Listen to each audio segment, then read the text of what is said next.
வணக்கம். வணக்கம். திருப்பரங்குன்றம் முருகன் கோயிலுடைய அந்த தீபத்துளில் தீபம் ஏற்ற 3 நீதிபதிகள் உத்தரவு இட்ட பிறகும் தமிழக அரசு, தமிழகனுடைய முதலமைச்சர் அதை தடுத்தனுடைய நுண்ணோக்கம் என்ன? இது ஏற்புடையதா? அது இந்து சமுதாயத்தின் மீது அவர் ஏதோ ஒரு கான்ஃபிடன்ஸ் இருக்கிறாரா? அது ஸ்டாலின் வீட்டில் ஒரு கிச்சன் டேபிள் இருக்கு. அதில் ஸ்டாலினுடைய மனைவி, மருமகா, சின்ன குழந்தைங்க எல்லாரும் சேர்ந்து முடிவெடுக்கிறாங்க. அவங்க முடிவெடுத்ததான் அங்கே ஏற்றப்படாது அப்படின்னுட்டு முடிவு. அவருடைய மனைவி எல்லா கோயிலும் போறாங்களே, அது பரிகார பூஜைக்கு போறாங்கங்க. ஒரு கொலை பண்ணிட்டா, ஒரு தப்பு பண்ணிக்கிட்டா பரிகாரம் பண்ணணும்ல. அது சாமி போய் பூஜை பண்ணி மன்னிப்பிச்சிருங்க சாமி அப்படின்னு கேட்டால் மன்னிச்சிருவாருங்கிற ஒரு நம்பிக்கை இந்து மதத்தில் இருக்குது.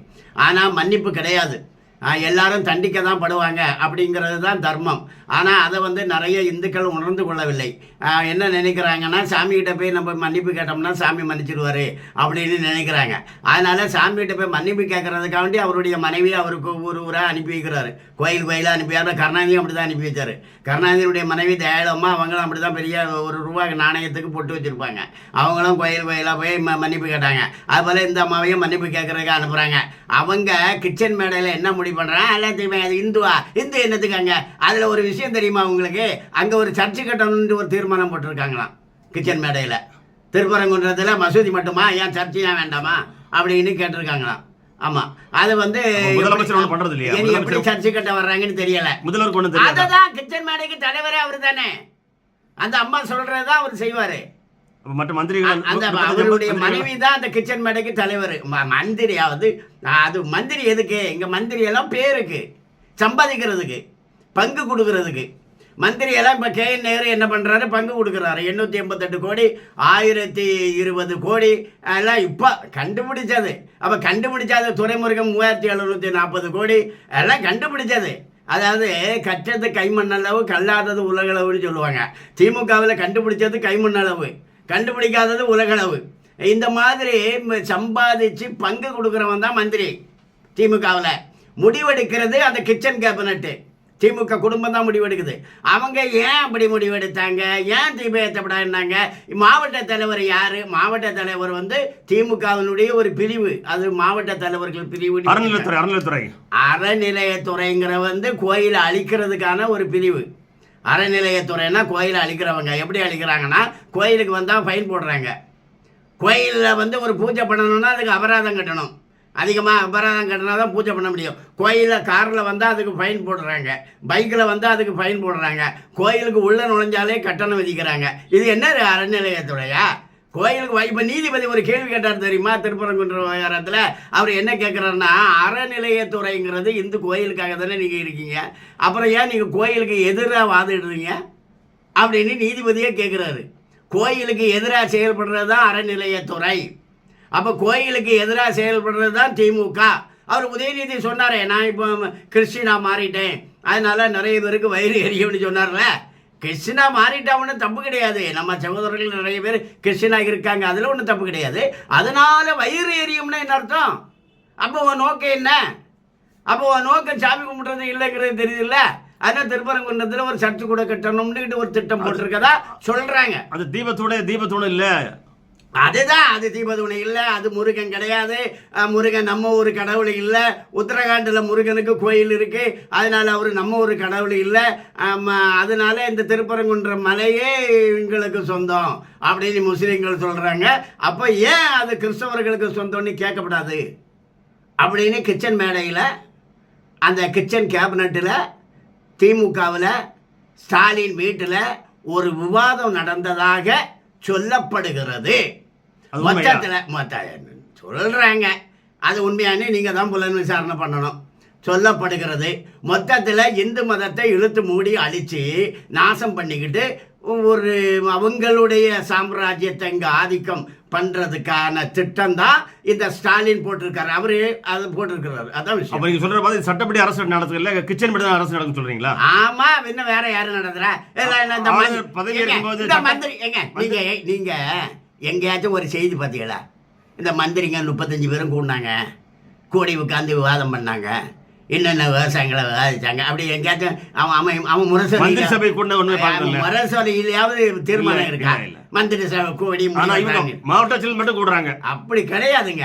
அவனுங்க அப்படி பண்றதே கிடையாது. திமுகவில் அப்படி கிடையாது. அந்த முறையே கிடையாது. திமுகவில் அந்த குடும்பம், அந்த குடும்பத்தில் பேரன் பேத்தி கொள்ளு பேரன் எல்லாருடைய காலையும் போய் கும்பிடுவாங்க. இப்போ ஒரு வீட்டில் ஒரு குழந்தை பிறந்துடுச்சுன்னா அந்த பச்சிளம் குழந்தைய ஒரு வயசுக்கு உள்ளே இருக்க குழந்தைய ஒரு தொட்டிலில் வச்சு தாளாட்டுவாங்கல்ல, அப்படி ஒரு தொட்டிலில் போட்டிருப்பாங்க. இப்போ ஸ்டாலின் வீட்டில் அப்படி ஒரு குழந்தை பிறந்திருந்துன்னா இந்த மந்திரிங்க எல்லாம் அங்கே போய் அந்த குழந்தைங்க காலை தொட்டு கும்பிடுங்க. நீ தான் எனக்கு தலைவன், நான் உனக்கு அடிமை அப்படின்னு கும்பிடுவாங்க. இதுதான் திமுகவினுடைய மரபு. இப்போ மந்திரி சபை கூட்டம் கூடிச்சு, மந்திரி சபையில் ஆலோசனை பண்ணுனாங்க அப்படின்னு எங்கேயாச்சும் செய்தி வந்து வராதுங்க. அது கிடையாது. அது ஸ்டாலின் வீடு தான், ஸ்டாலின் குடும்பம் தான் திமுக அப்படின்னு ஆகிடும். இப்போ திருப்பரங்குன்றத்தில் அது எதுக்கு இந்துக்களுக்கு தீபம் ஏற்றுறது வழிபடுறது அதெல்லாம் தேவையில்லைங்க.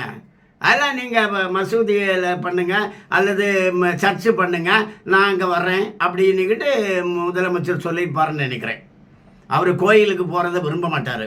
அது மற்ற விஷயங்களை கட்டுங்க, அங்கே ஒரு சர்ச்சை கட்டுங்க, நான் வரேன்னு சொல்லியிருப்பார். ஏன் எஸ்பியும் அந்த கலெக்டரும் சட்டத்தையும் மதிக்காமல் இருக்கிறாங்க? அது ஏங்க அவங்க எல்லாம் 2 பிரிவு வச்சுருக்காங்க திமுகவில். நீங்கள் இப்போ பிஜேபியில் என்ன பிரிவு வச்சுருக்காங்க, அதிமுகவில் என்ன பிரிவில் வச்சு வழக்கறிஞர் பிரிவு, மகளிர் பிரிவு, இளைஞர்கள் பிரிவு, தொழிலாளர் பிரிவு, பிரச்சார பிரிவு, விவசாயிகள் பிரிவு இப்படியெல்லாம் வச்சுருக்காங்கல்ல. திமுகவில் மாவட்ட ஆட்சித்தலைவர்கள் பிரிவு, காவல்துறையினர் பிரிவு அப்படின்னு 2 பிரிவு வச்சுருக்காங்க. எல்லா காவல்துறையும் அதில் வந்துடணும். அதில் வரலன்னா டிஸ்மிஸ் தான், ஓய்வு தான், எங்கேயாச்சும் தூக்கி அடிச்சிருவாங்க. அந்த பிரிவில் வந்து ஜாயின் பண்ணிடணும். எல்லா மாவட்ட ஆட்சித்தலைவரும் அந்த பிரிவில் ஜாயின் பண்ணியாச்சு. அப்போ இந்த ஸ்டாலினுடைய அந்த கிச்சன் கேபினெட்டில் என்ன முடிவெடுத்திருக்காங்களோ அதை செயல்படுத்துறது தான் மாவட்ட ஆட்சித்தலைவர். அந்த பிரிவு அவர் திமுகவில் அந்த பிரிவில் இருக்கார் அவர். அதனால அவருக்கு வேலையே அதுதான். அதே போல் போலீஸ் அதிகாரிகளுடைய வேலையை அதுதான் அவங்க செஞ்சுருக்காங்க. ஆமாம், அவங்க ஒன்றும் சட்டப்படி நடந்ததா தெரியலையே. அப்போ அரசியலமைப்பு சட்டத்தை என்ன பண்ணுறது? என்ன பண்ணுறது? சட்டம் அப்படிதாங்க. இவங்களே தூக்கி போட்டுப்பாங்க. இதுக்கு தான் ஜனநாயகத்தில் வழி சொல்லியிருக்காங்கல்ல, 5 வருஷத்துக்கு ஒரு தேர்தல் வச்சுருக்காங்கல்ல. அப்போ நீங்கள் இவங்கள தூக்கி எறியணும். தூக்கி எறிவாங்களா? ஆமாம், எறியணும். நீங்கள் தான் எறியணும், நான் தான் எறியணும். எறிவோம். நானும் தூக்கி எறிஞ்சிடுறேன், நீங்களும் தூக்கி எறிஞ்சிடுறீங்க. அப்புறம் வேற யாரு? உங்களை மாதிரி ஆளுங்க, என்ன மாதிரி ஆளுங்க தானங்க முடிவு பண்ணுறது. தூக்கி எறிவாங்களான்னு கேட்டால் நம்ம எறிவோம். நாம் தான் செய்யணும். நீங்கள் ஒரு பிரச்சாரக்கு நீங்கள் ஒரு புறம் போய் பிரச்சாரம் பண்ணுங்கள், தூக்கி எறியணும்னு சொல்லுங்கள். 10 பேருக்கு சொல்லுங்கள், 50 பேருக்கு சொல்லுங்கள், 1000 பேருக்கு சொல்லுங்கள், தூக்கி எறிஞ்சிருவோம். தூக்கி எறிகிற மாதிரி தான் இருக்கு. எந்த இவ்வளவு தப்பான திட்டங்களோடு செயல்பாடுகளோடு ஒரு அரசு எப்படிங்க தொடர முடியும்? தொடர முடியாது. மக்கள் தூக்கி எறிஞ்சிருவாங்க, அவ்வளோதான். சட்டம் அப்படியே தான் இருக்கும். திமுகவை தான் தூக்கி எறிவாங்க. திமுக என்னைக்குங்க 5 ஆண்டுக்கு பிறகு ஆட்சியில் இருந்தது? அது இருக்காதுங்க. 5 வருஷம் வரைக்கும் கொள்ளையடிச்சிட்டு ஓடிடுவான். இப்போ வீட்டுக்குள்ளே திருட வர்றவன் ஒரு அரை மணி நேரம் தாங்க உள்ளே இருப்பான். உள்ளே இருந்து திருடிட்டு ஓடிடுவான். நாள் கணக்காக உள்ளே இருந்து திருடுவான், திருட மாட்டான். திருடனுக்கு அரை மணி நேரம் தான் டைம். இல்லை சார், 21 அவருக்கு கட்டம் சரியில்லை, ஜாதகம் சரியில்லை, முதலமைச்சர் ராமன் சொன்னாங்க, நான் வந்துட்டாரு. மறுபடியும் வந்துட்டாரு, என்ன பண்ண போகிறது? ஏங்க எப்படிங்க வர முடியும்? நீங்கள் ஓட்டு போடாமல் எப்படி வருவாங்க? திருடனுக்கு ஒரு டைம் இருக்குங்க. ஒரு அரை மணி நேரம் 1 மணி நேரம் தான் அந்த வீட்டுக்குள்ளாடி திருடுவான். அவன் வெளியே ஓடிடுவான். இருக்கிறத வாரிட்டு ஓடிடுவான். அதே போல் திமுகவுக்கு ஒரு டைம் இருக்குங்க, 5 வருஷம். 5 வருஷம் அவங்க சம்பாதிச்சுட்டு போயிடுவாங்க. தமிழக வரலாறு அப்படி தான். அப்போ இன்னும் அதுதான் நடக்கும். அதோட மக்கள் விரும்பலைல்ல, மக்கள் வெறுக்கிறாங்கல்ல. இப்போ ஆமாம், வெறுக்க ஆரம்பிச்சிட்டாங்க. அதான் 97 லட்சம் ஓட்டு போயிடுச்சுல்ல. அதனால் அவங்க ஒன்றும் பண்ண முடியாது. 2026 உங்களுக்கு விடுதலை கிடச்சிடும். அப்போ மாச்சும் நல்லா ஆட்சி அமைச்சிக்கிடுங்க, நாட்டை பாதுகாத்துக்கிடுங்க. வணக்கம். நன்றி சார்.